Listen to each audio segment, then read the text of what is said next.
The question here is, does a true artist really need reference to create art? And some might argue that it's cheating, or that when you become really good, you no longer need to go fishing for reference or inspiration. I've yet to discover an artist, a good one to be more precise, that doesn't use reference in one way or another. The Bible reads in Ecclesiastes 1:9, "History merely repeats itself. It has all been done before. Nothing under the sun is truly new."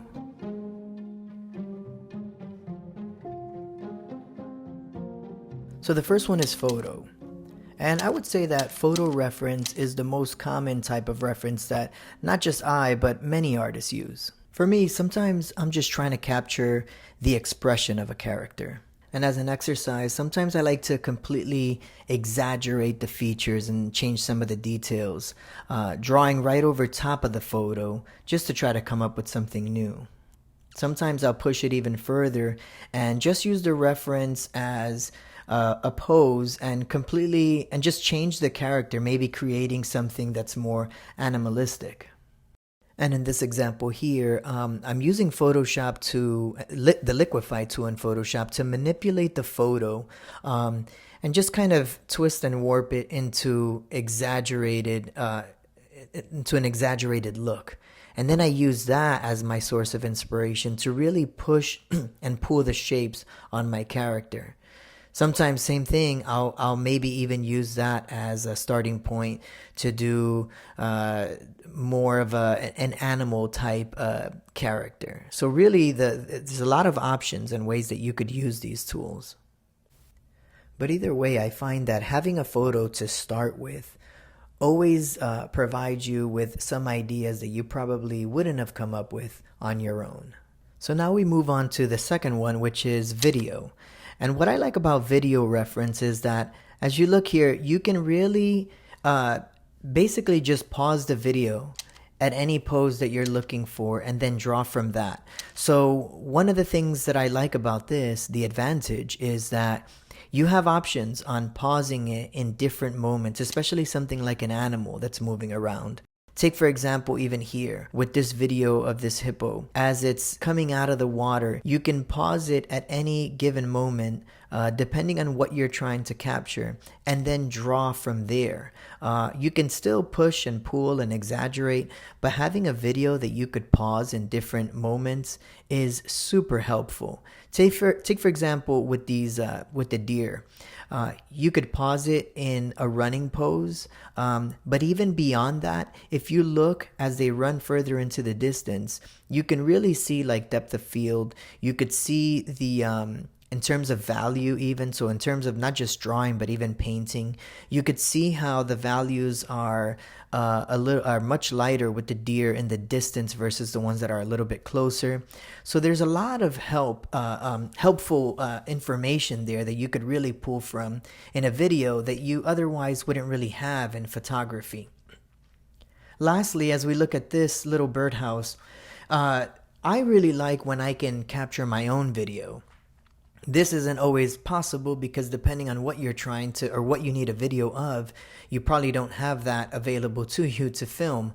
But in this case, for example, this is cool again because you can again capture different angles or decide which angle you want to draw or paint from. And so this is super, super helpful. And anytime that I have the opportunity or ability to capture this video format, I definitely take full advantage of that. And here we have the last one, which is 3D. And this is one of my newer favorite types of reference to use. We're going to look at this website called Sketchfab. Here, what I like about this is that you can really, say for example, if you needed to draw a car, you can find references and really change the angle. You could even, in some cases, adjust the lighting even so that you could see how the lighting kind of falls on, this particular type of, in this case, a vehicle. But you could even use this just as a main reference point, and you can change the design of the car and just use this as a rough visual, as a rough reference. So I really, really like this tool because again, it provides a lot of information and different angles that you can manipulate and change on your own, and gives you a really good starting point. Moving on to another tool in the 3D space, Adobe Dimension is another thing I like to use. And in here, I don't ever model anything complete. I just kind of use geometric shapes. So for example, here I kind of put these very basic boxes together. I put what I would imagine to be like little wheels underneath. And then I bring that into Photoshop and then just start to kind of sketch right over top of it. So again, just using it as a very, very base reference point and then drawing right over top of it. Again, the cool thing about this is that because initially it's 3D, I can kind of position it in whatever angle I need and then use that as my starting point. So in closing, utilizing reference in a proper way should inspire new ideas. I want to reiterate that we shouldn't just copy the image itself exactly as it is, unless if we're just using it to study from, which is a conversation for another video. Reference is very helpful.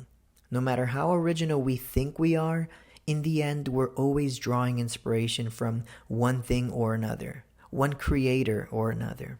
Whether it's another artist or the natural world itself, which was created by the hands of God, we are pulling information from somewhere, and that's okay.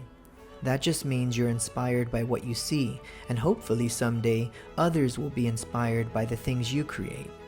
Surrealist painter Salvador Dali was quoted saying, "Those who do not want to imitate anything produce nothing." So I hope this video helped you in one way or another, to use reference in a way that will help you level up the work that you do. I pray you all continue to grow in your craft, and I believe you will so long as you keep at it with diligence. Keep the fire alive, my friends.